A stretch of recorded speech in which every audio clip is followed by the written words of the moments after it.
How to take JPG photos on iPhone. To get started, first of all open up the Settings app on your phone. Once you're here, go to Camera. This is the Camera Settings page. Over here, go to Formats as shown.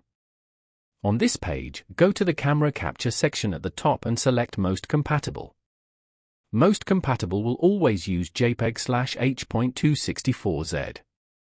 Then, go back and open up the camera application. On the camera screen, tap on the Capture button to take a photo. After that, go back again and open up the Photos application.